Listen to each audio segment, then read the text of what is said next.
Tykarindom The Histories. A backstory guide to the Tykarindom, Rise of the Forever World Lord, Temptations, and Extraterrestrial Screenplays.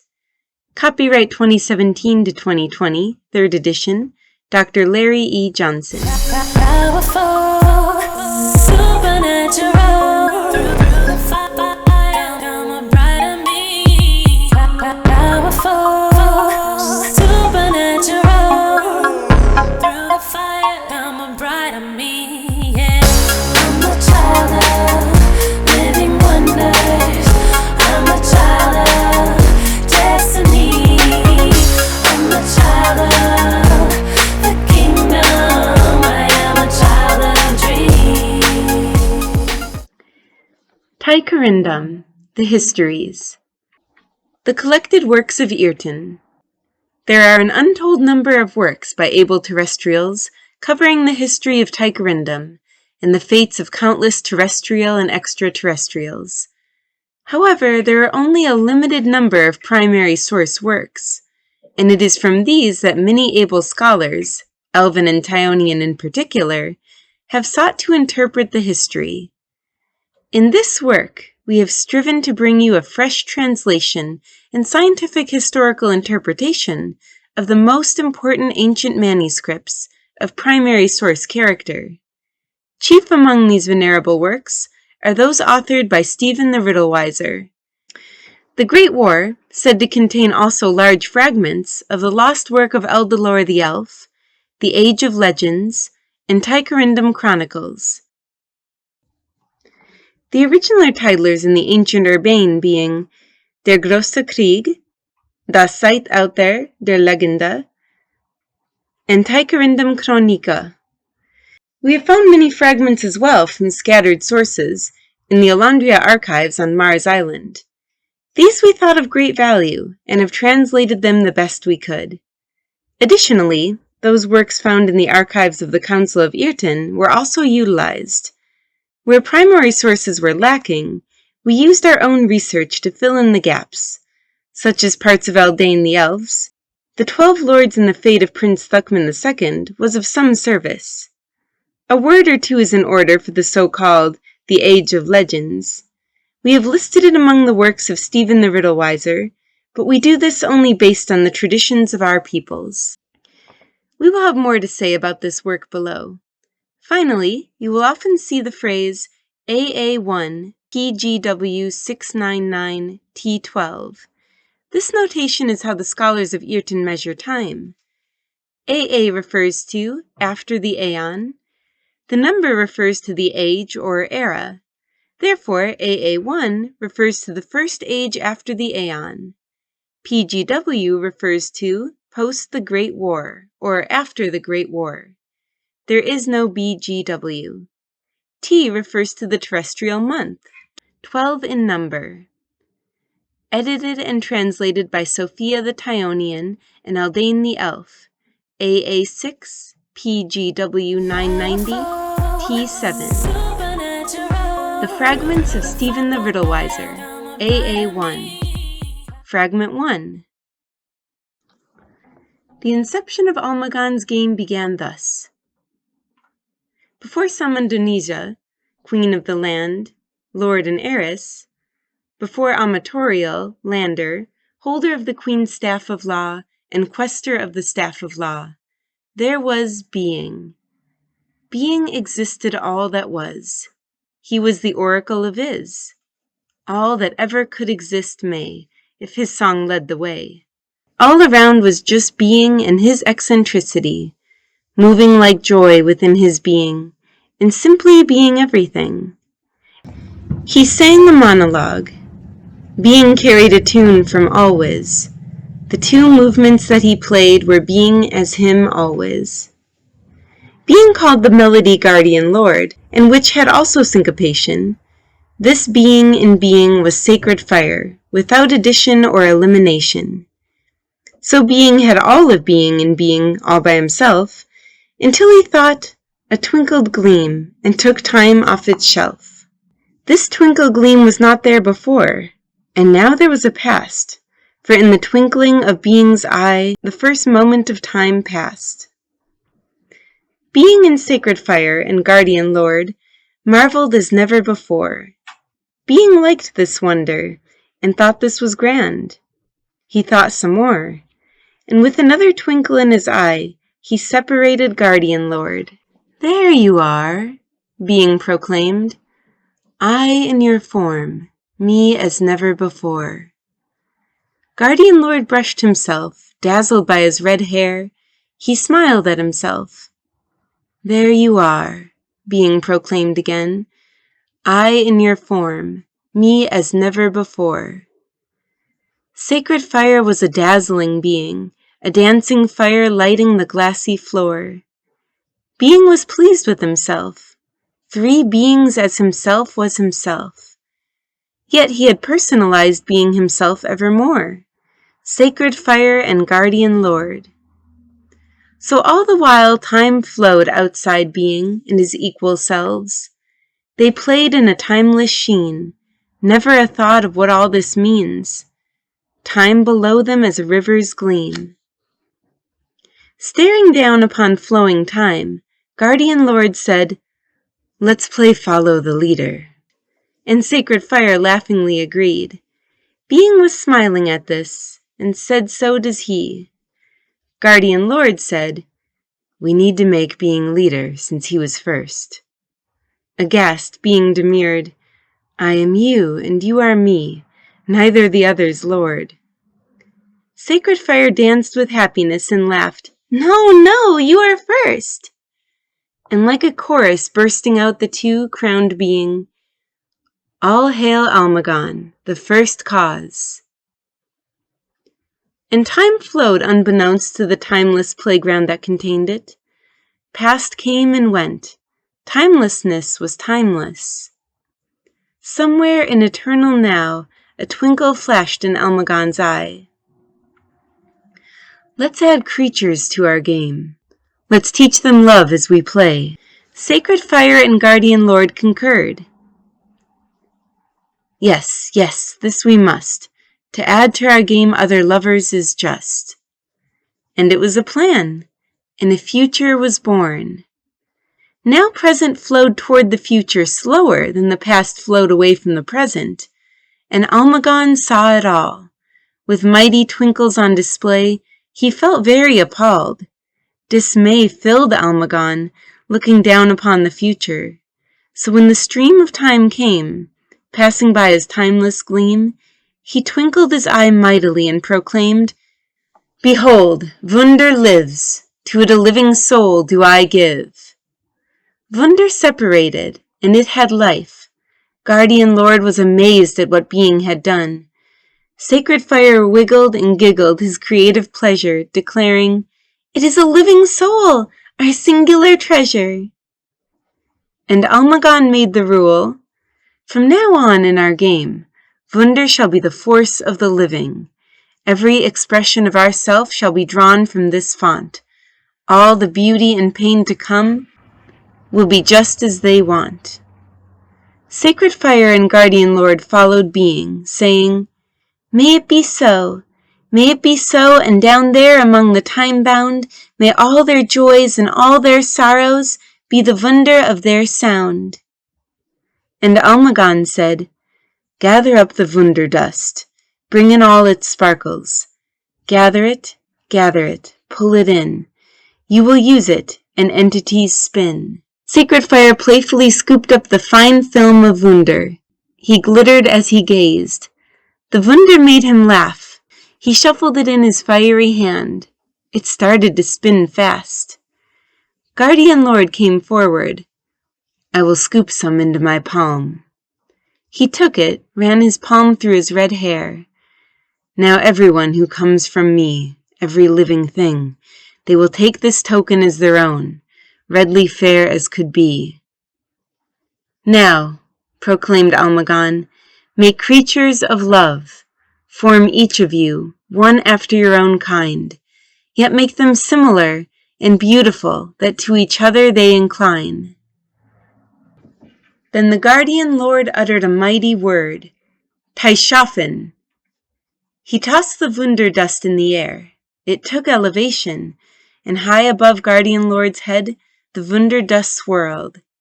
Then to his wonder and surprise, it formed a beautiful girl. She floated high above the glassy, tranquil sea of eternity. Her hair was a red as the neverland of timelessness. Her eyes sparkled brilliantly in green hue, her flesh milky white, her living soul brand new. And Elmagon said, "Behold, the queen of the land of time. I utter a prophecy of she floating in our midst. I have seen in mine eye all that will exist. You will search and seek him. He will come to thee. Separated by magical enmity, you will battle for unity." Then there was silence for a timeless dawn. And Elmagon said, "Create Lord Dragon, the birther of magic." Guardian Lord then spoke the Wunder. "Mighty Lord, and thirst of all, I give you your being. I give you Irten, moons and Mars. I give you lordship of all physical bodies wide and far. I create your being from night stars. And as first lord of all, I call you Dragon. From Wunder's fashion your existence begun." Then, wonder of wonders, so terrible and true, Lord Dragon appeared in the midst, as the queen of the land too. He was as a brilliant star, more luminous in the orbit. He floated down to the realm, the red-head lord, by inner heart so sordid. His eyes were like majestic green emeralds, his voice 1,000 rivers. "I am Booz Engelcor, first lord among lords I am. All who dare to oppose my will, I will ruthlessly damn. I already despise love and all that it claims. Who brings me forth? Who dares to spin me from dust? You will regret this, Elmagon. My hatred you must. Where is the queen of the land? Her demise is just." Guardian Lord stepped forward. "Begone, you dragon. See, I have given you a living soul. You have no claim on the queen of the land. Our Wunder will control." Lord Booz Engelcor roared and stomped his feet. His red hair frazzled and spit fire. His grinding teeth. "I go to Irten. I will there spawn magic." Sacred fire danced. "If you can stop love, keep it you can. But she comes. See, queen of the land. She may have already won. Hearsay, I say, celestial lord of all good. Her beauty will outlast you, as it should." "Ah, you mock me, foul fire!" Lord Dragon huffed. He waved his Wunder beams and robes that clothed. "We shall see who wins this game." In an instant he blindingly flashed, "Remember my name!" and away. Fragment 2. Elmagon proclaimed it. "You shall be called Saman Adoniza, Queen of the Land. Amatorial shall be your desire, and his quest shall be pink diamond to seal the law." Fragment 3. Elmagon formed and shaped the one forest. Within he evolved the forest guard, a creature of distant roots and sap, a scarred and embittered tree lord. Fragment 4. The oceans had no boundaries, as no land had been. Then Elmagon's Wunder rose up from its depths and solidified into Irten. The first of the Irtonians were the sailors. Fragment 5. Cruel and vain, Booz Engelcor built a castle beyond the gates of Hellarcons. There the ancient lord brooded in his time, and waited for the ancient summons to deliver Saman Adoniza into his grasp. He was not disappointed. Fragment 6. Wunder was as Elmagon. Yet to be born was its game. The sacred fire proceeding from this Wunder got its dance. The guardian lord begotten from this Wunder held all fame. Being cast Irten's terrestrial nature from Wunder, and they separated the terrestrial nature from the nature that was Wunder. Fragment 7. Now, after the Great War, the mirror of magic touched everywhere. For just after the Great War, Eldalor the Elf sought out Hellarcon, also called Engelram, traveling the length and extent of Irten. He said all terrestrials and those of other natures passed through Irten from every existence: earthlings, Martians, dwarfs, elves, Hellarcons, nymphs, Tyonians, even mysteriously the Nevnamonians, and they were all the creation of Almagan's Wunder. Fragment 8. He had formed Samana Deniza by the hand of Guardian Lord, and by him shaped Bus Engelkor. Almagan commanded from the hand of Guardian Lord the manifestation of Amatorial. Fragment 9. Amatorial wore a cloak of flashing red, tights of majestic blue. His brown eyes shone lighter than silk, and his hair as ebony hue. With skin as a milk chocolate tone, his bodily frame was of sturdy bone, and his height slight about the queen's own. It was he who relocated the mirror of magic. Fragment 10. This is what he knew within. What's more, he knew the beginning of her as before his own being. For the flashes of echoes through his consciousness streamed. He knew the voices. Behold, I am Guardian Lord. Amatorial recalled it, said, Come down forthwith and see. And Amatorial felt himself as though he floated down, and when he looked to his flank, he saw a precious gown. He saw a lady, her hair red ablaze. Her royalty burned his gaze. Then she was no more in his sight, and his wound was opened wide. His breath a heavy might, and he labored to the glassy sea, and knelt before the Guardian Lord, bound by Wunder he could not see. Then he heard the voice of voices. I am Almagan, first of firsts. Then he heard a majestic sound. First of firsts, first of firsts. Let all with beginning fall down in honor. All love started upon Almagan's honor. Sacred Fire and Guardian Lord cried, Truth, truth! All that know true beginnings, let all their firsts give glory to the first of all. Quit all claims of self-beginning, sinful thoughts with certain ending.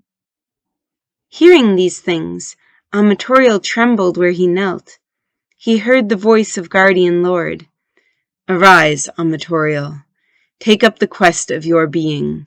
From the beginning it was so. We gave you this purpose that she, queen of the land, might find glory. Be swift and take all speed, to her side that you might know us as we abide. Amatorial bowed his head to the gravity of his calling, daring not to rise in such illumination. His knee trembled on the sea of glass. He spoke as if from warnings, long sighs that will forever last. And where will I find the queen? The voice of voices rejoined, Look to the mirror of magic. Amatorial questioned, And what is this mirror? The voice of all voices exclaimed, It is the gate to every place, the mystery of every heart. It is the place of the coming vortex, the harmony of enchantment, the bane of Wunder, the boundary of peace. It is the choice of being, beyond eon, at the doorstep of Wunder. Look to the witness of the mirror of magic. And before he could utter a response, before any word escaped his lips, with all the questions which now winged forth with his fears, he was whisked away to the one forest. Fragment 10.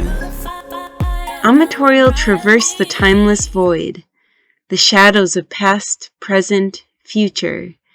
There came a song he could not escape, a despairing mood that weighed on his being. It spoke of woe and urgency, of challenge and all that lives that quaked. The song spoke of great power and majesty, of Lord Dragon and Almagan's wake.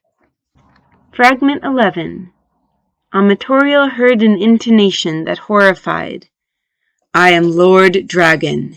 Know and beware, let me prophesy your doom, amatorial, quester, the hand of queen of the land you'll never assume. Fragment 12. These are the words of Lord Dragon. The 7 eons of sacred fire elude him yet, as forest guard, sailor, and unfaithful did expect, that although he travel in purity of soul, in caverns of temptation they shall fall, the birds of magic will take control. Fragment 13. And Elmagon whispered to Guardian Lord, of the game so be it. Guardian Lord spoke through the sacred fire, and the sacred fire anointed within every sentience terrestrial's intuition. You are immortal, but in form not so immortal. You are endless, but in shape you end. You are terrestrial, but separation is your companion. You are eternal, but in dimension forever finite. You are all immortal mortals. Let this wisdom guide you. Fragment 14. Almagon also created earthlings by his hands, sacred fire and guardian lord. Some he fashioned tall and some small. He made some to have hair of black water, and others as auburn as the fall. He made some large of girth, with fondness for the full plate, and some he made thin who hardly ate.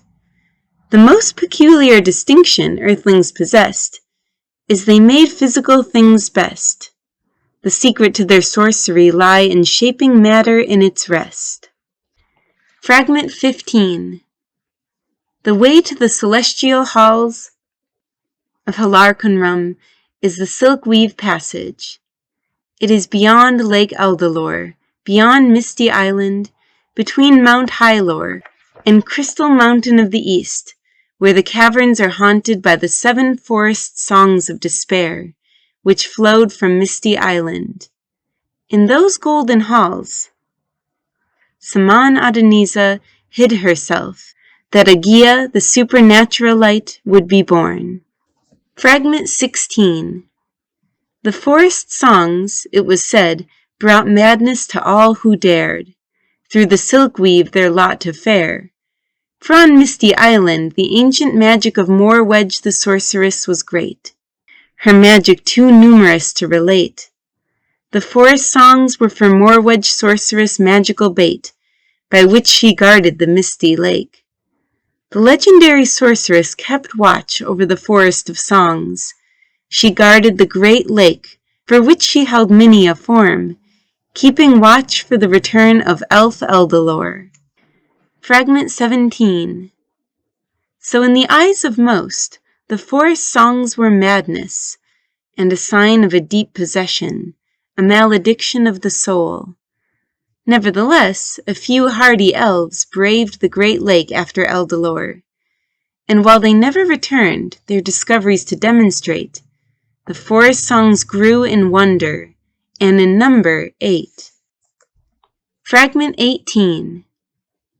Lord Dragon is known by these names: Busengelkor, Tribune of Power, Herdunkel, Mal Angelos, Ubuher, Fellarcon. Fragment 19. We are told by the Hellarcons, Busengelkor was their Aeonic foe, that by the magic of his dark being, which he made to rise from his own created self, he raged against his fellow Hellarcons in ceaseless action. A large army of Hellarcons followed him, unable to resist self-enchantment, and became the first of the Horenrai. Fragment 20. The elves are the pride of the Hellarcons, the first of the procreations from the Hellarcons who had not followed Busengelkor. Through the elves, the Hellarcons spoke to Tyonians. And without the elves, the Hellarcons would not speak to terrestrials. It was from the elves that earthlings began to call Hellarcons lords. The Hellarcons taught the elves that every lord was an inherent wunder. The first elves passed down to us how Hellarcons were made from the primordial sacred fire. And these lords were first and foremost like immortal flames. They had a beginning, but no natural limitations. Lords lived forever if their purpose lived forever. In them there existed no concept of ceasing, outside the end of a reason to be. That was the first and most fundamental truth about Hellarcons, which elves taught earthlings. The closest lords came to endless ceasing was immortal sleep. The elves taught us what they learned from the Hellarcons, that there were as many lords as there were worlds. Every world had a lord. Of course, the sentients of each world rarely saw more than one lord in the same place, for lords would only rarely not speak through elves, and to that extent lords were uncommon and considered oddities. Hellarcons kept to themselves, nor did they congregate with each other until the great council of Tempjobile after the Great War. Fragment 21. Busengelkor was unique among all the lords. He alone among the Hellarcons transited multiple planes without Almagan's reaction. Lord Dragon existed in all worlds, and no worlds. Irten by itself did he dare to claim, an assertion he took from Guardian Lord's fame. For as the first of fashioned Hellarcons he could proclaim, that all that was first can bear his name. From magic's self-enchantment he challenged Almagan's game, and flew here and there through all the living airs. He demanded to own Saman Adoniza and Amatorial, self-affirming his first lordship of them.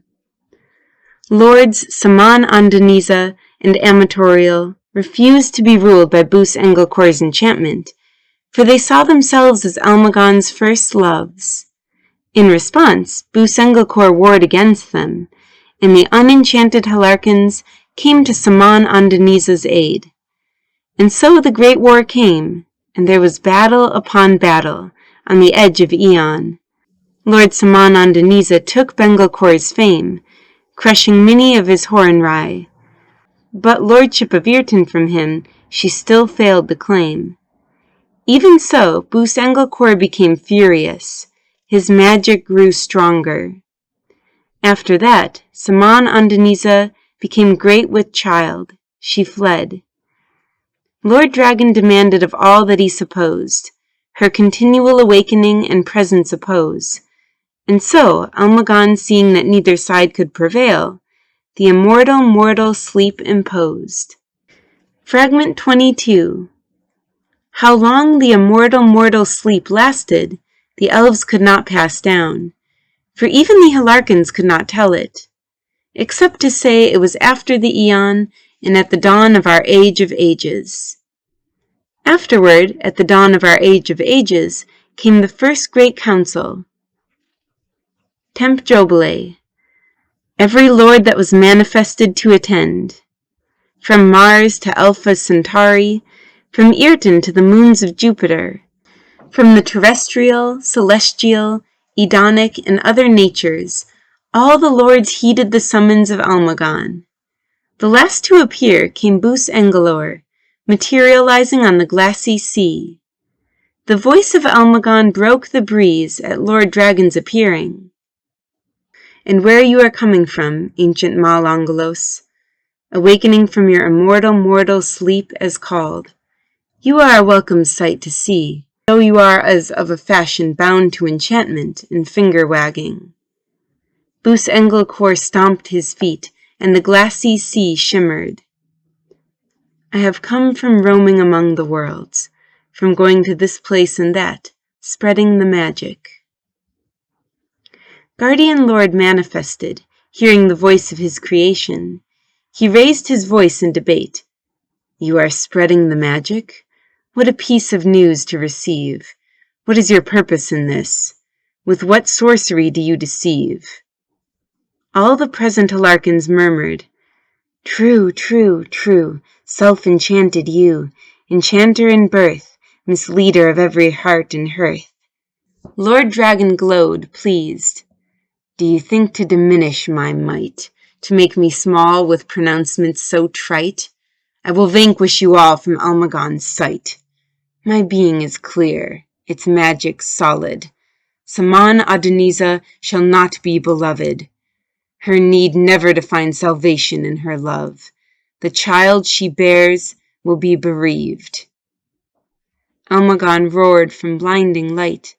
This is your purpose indeed. Everyone must see. But will you still seek to dominate Saman Deniza's seed? Lord Dragon then said, For Amatorial I decree the same fate. I give him less than being beloved. I shall bury him with by craft and hate. Sacred fire then appeared in glorious firelight. These are the bold promises of an immortal mortal. Do you agree to the nature portal? You mean a mirror of magic, a floating realm, a boundary of peace? All the Hellarcons present raised their voices in response. Behold, oh beholdly, he walks upon the glassy sea, Bus Engelcor as no other lord before, or ever as he. He takes notice in Almagan's game. The nature portal to shame, and despise he the eternal of no proper name. He accepts this boundary of peace, with threats proclaims, Saman Andaniza through beauty is hers. That amatorial to her heart upon her scrolls, by a mirror of magic they shall never find union. Never as one their offspring shall ever toll. At the end of the great council of Tempjobile, Almagan raised his voice.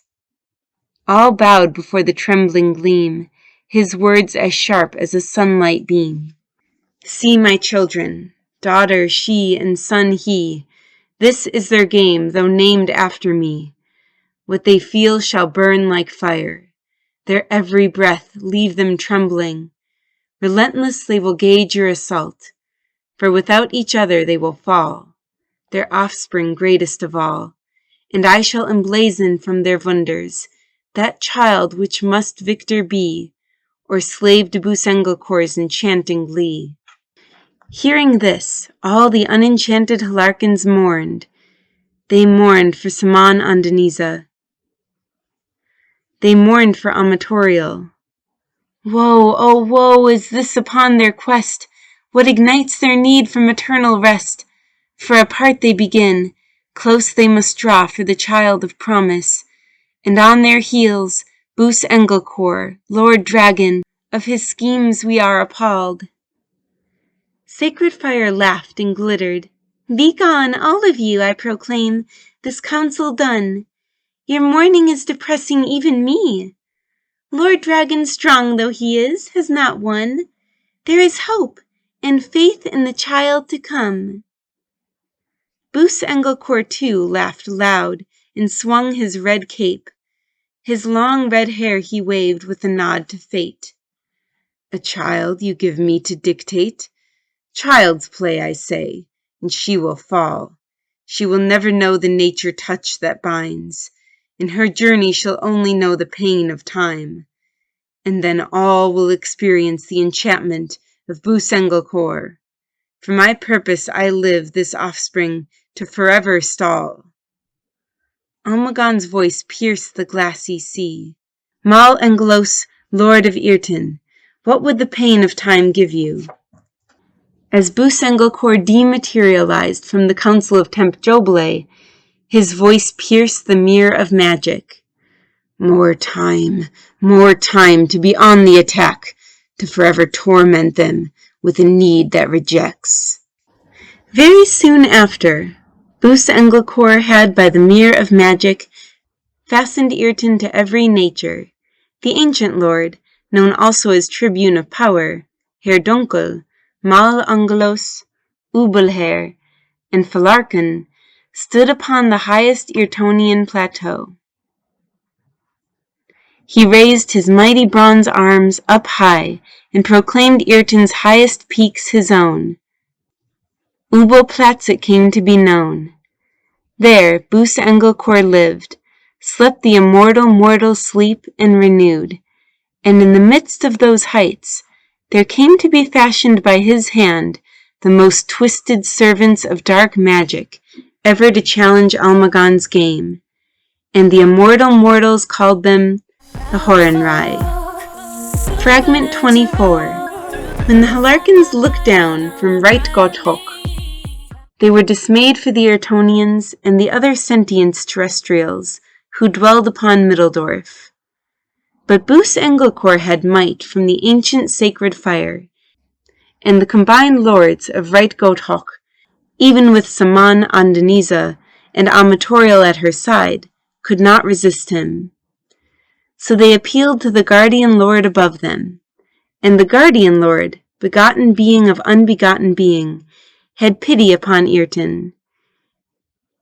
He woved a mighty wunder, and it fell all upon Irten a deep slumber. Lord Dragon alone remained awake.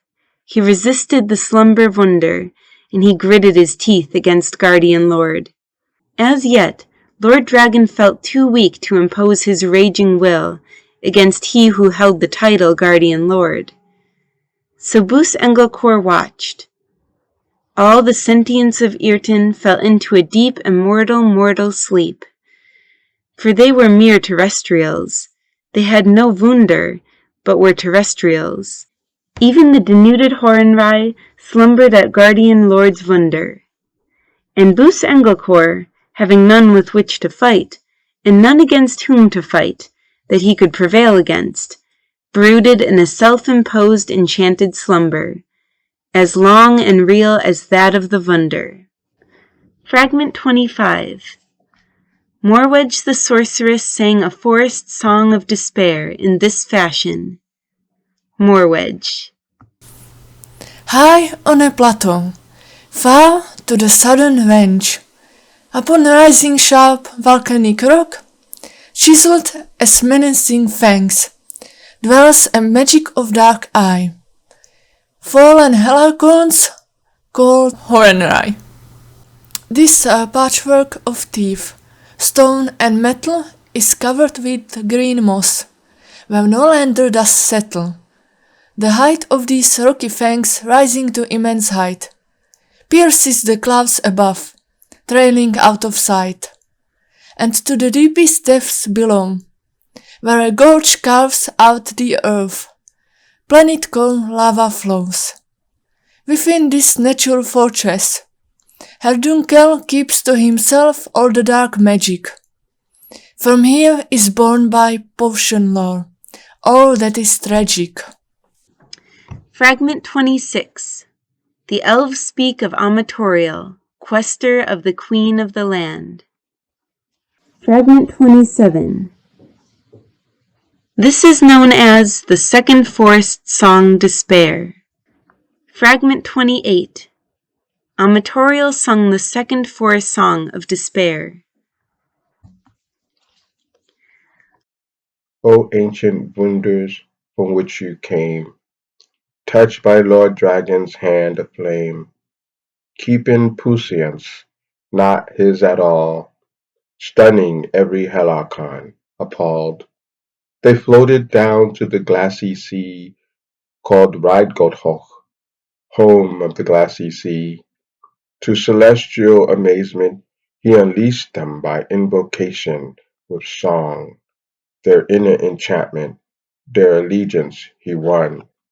O shattered Rheidgoldhoch, I mourn for you. You are plunged into the game's sorrow. Buzangu core, fashioned beings anew, from rock and lava marrow. Horan Rai he fashioned you, from celestial auras he conjured you, from terrestrial tears, a magical brew. O shattered beings once of mighty light, I know the horror of your plight.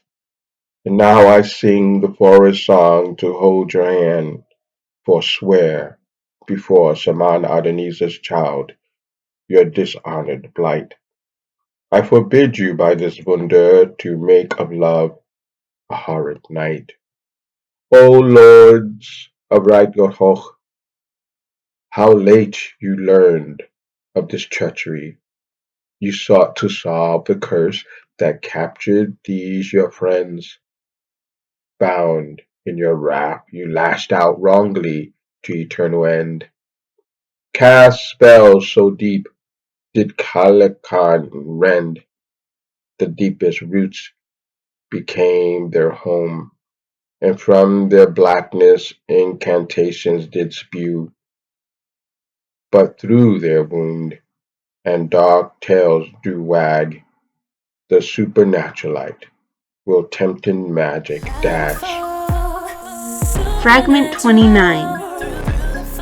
At the end of the great council of Tempjobile, and after the mirror of magic forged by Bus Engelcor, called Lord Dragon, having vanished through it with glee, there was silence upon the glassy sea for a millennium. Then Almagan broke the quiet in right Gotthoch. We need a thing to seal the game, a flower of many names.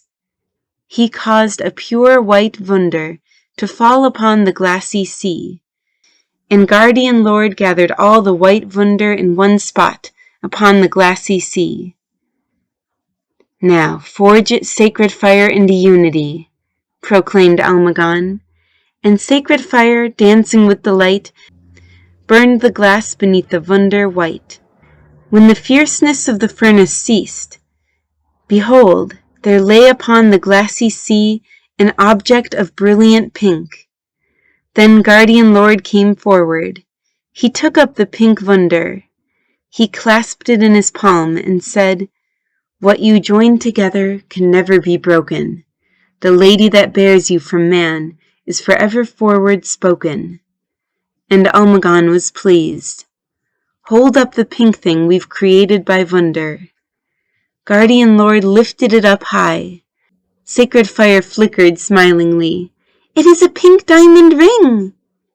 And Almagan said, "Then let it be known, pink diamond ring to seal the law, pink diamond ring to bind a lord, pink diamond ring to love forevermore, pink diamond ring for all the natures. By this forged white wunder, empower the staff of law."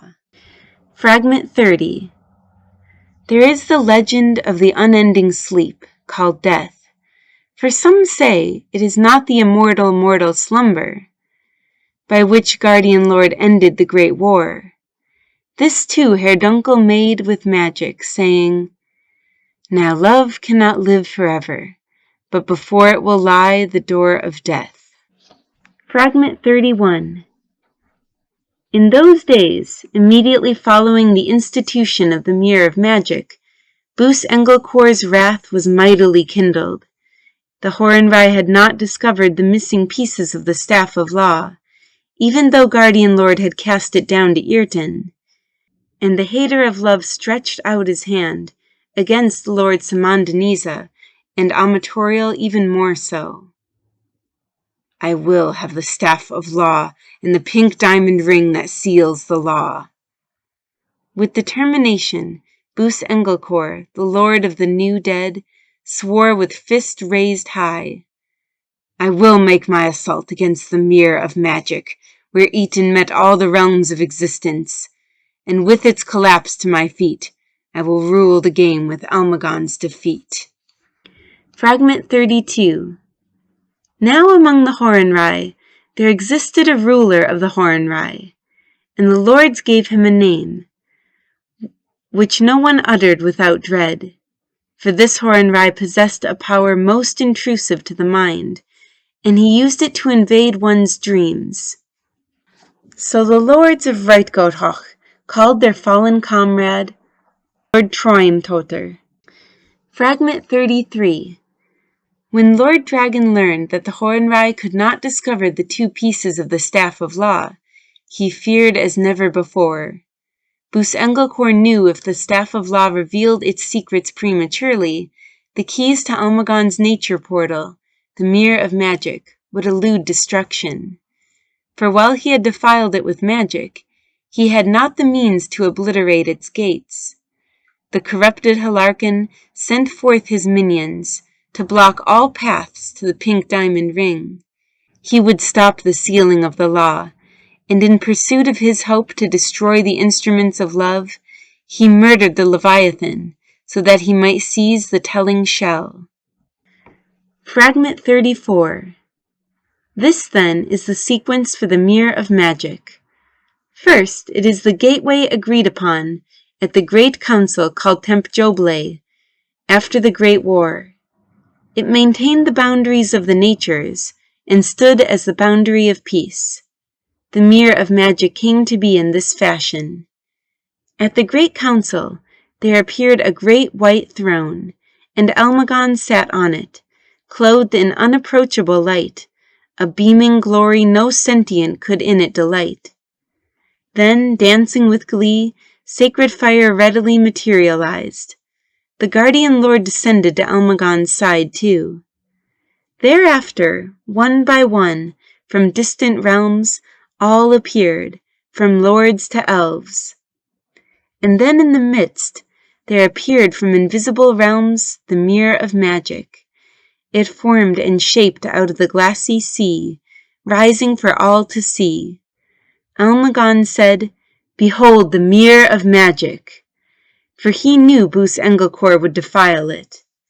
The Mirror of Magic dominated the center of the sea of glass, upon which it rested, surrounded by all chief Hellarcons, elves, Tyonians, earthlings, Nevnamonians, and dwarfs at the council.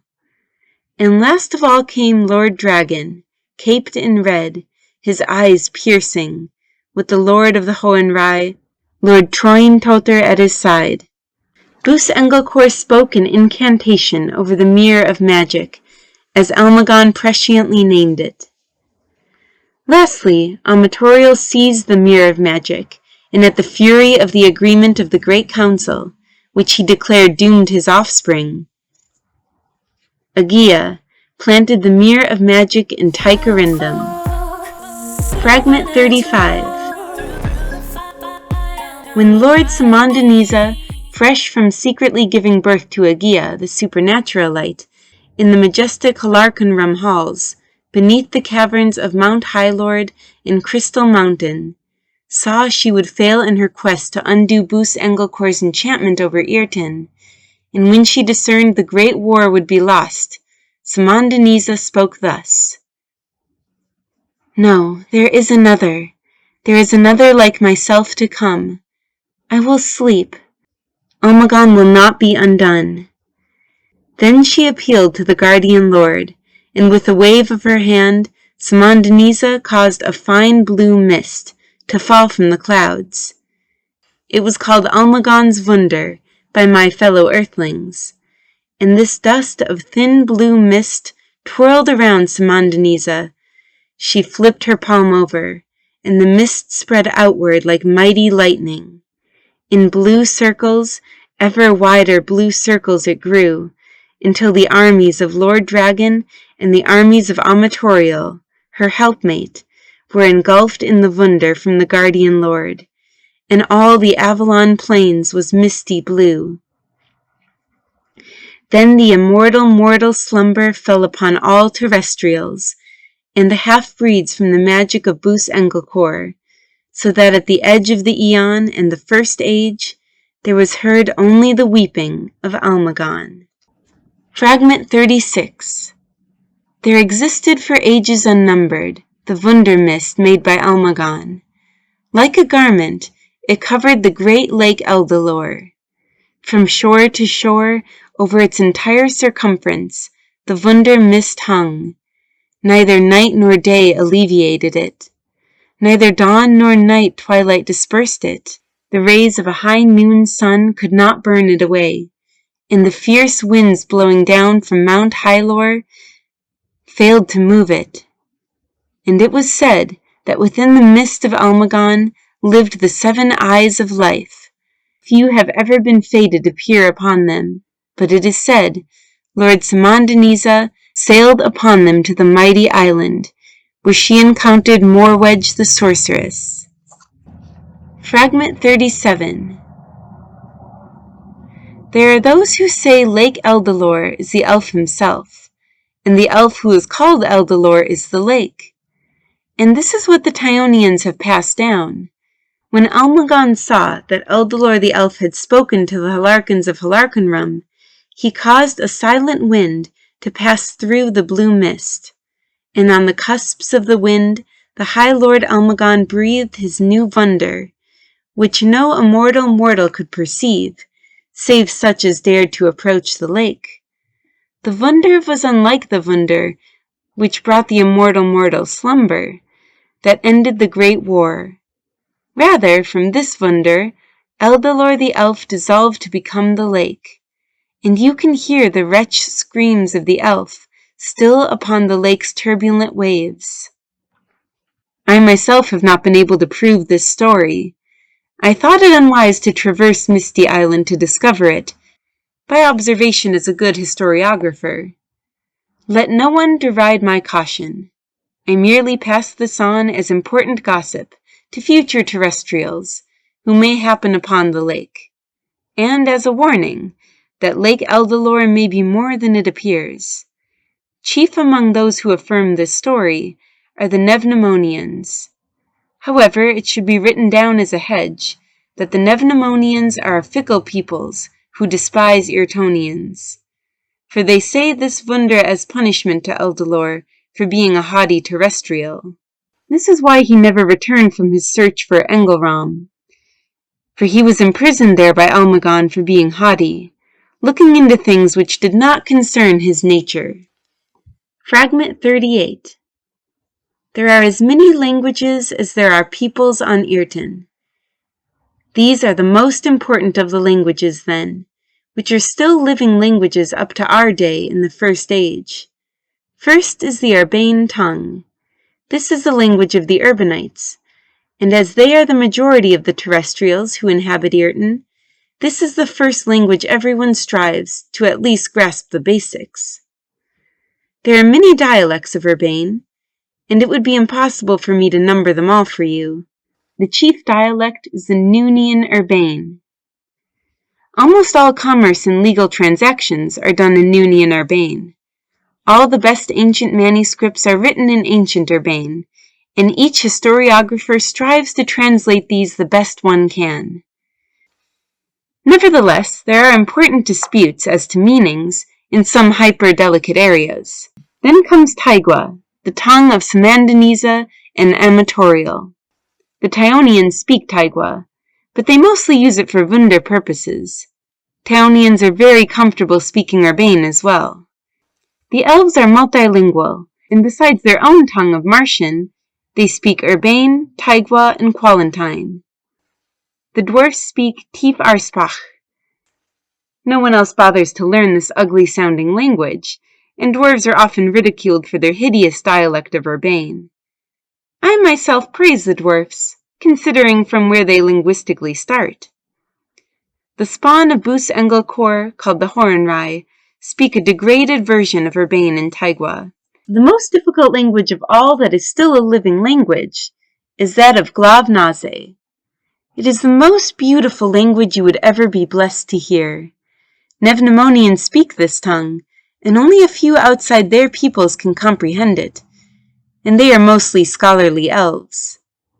These, then, are the most important living languages which have come down to my day: Urbane, Taigwa, Qualentine, Tykarindom, and Glavnaze. As I said, an ancient Urbane is no longer spoken, but only read with great expert difficulty. Fragment 39. Now these are the creatures of whom there is much legend. They are often spoken of in whispers, but few they are, if they are. They are often told to the children as bedtime tales, and to scare and admonish in right conduct. Such are the Theodians, the Edens, the Tenders, the Kalikon, and if it seems right, the Nevnamonians, for some deny them. I, however, affirm the existence of the Nevnamonians, because I have heard Glavnaze spoken by the elves, though I myself have not met a Nevnamonian. Fragment 40. The legend was that at birth, Agia was cloaked in the garment of the pre-Eonic light. and some claimed the mysterious wonder did not go unnoticed. Among them who made claims to have seen the brilliant manifestation, there is Morwedge the sorceress, Gaby the Martian, a lost companion of Samandaniza, and Unfaithful, who told what some declared were tall tales about Agia awash in the Wunder beams, and how the pre-Aeonic gleam made it possible for the child to do what Lord Samandaniza could not do, display Wunder through the 7 breathstones. Others dismissed this tale as too close to magic, which they said the Supernaturalite would never do. It is said that it was Gaby the Martian who first called Agia the Supernaturalite, because he beheld her in the pre-Aeonic light. Fragment 41. At the close of the immortal mortal sleep on Irten, Eldane the elf, having traversed the crystal sea east, came to the halls of Hellarconrum. For elves are not of Irten, being Martian of Titan Mars, where the Wunder of Almagon did not intrude. There he found 2 things: the daughter of Samandaniza, asleep in a capsule of fine Queensland leaf, surrounded by 7 terrestrials also asleep. Second, he found a caged dove. Agia and the dove he took with him to Tykarindom, to the village of Irten, where he left Agia and the dove, in the home of Anastasia the Tyonian. There, Agia grew up to the wonder of all her foster sister, Sophia, and it seemed as if the 2 were twins. The saying grew, "There is no Agia without Sophia, and no Sophia without Agia." This idiom became so common that it transmuted into a hyphenation, Agia Sophia, and it meant that which is necessary, or inexorable. By this time, it was the 800th terrestrial year of the First Age, the 2nd terrestrial century after the Great War, and the dissipation of the Wunder mist, and the founding of the Mirror of Magic.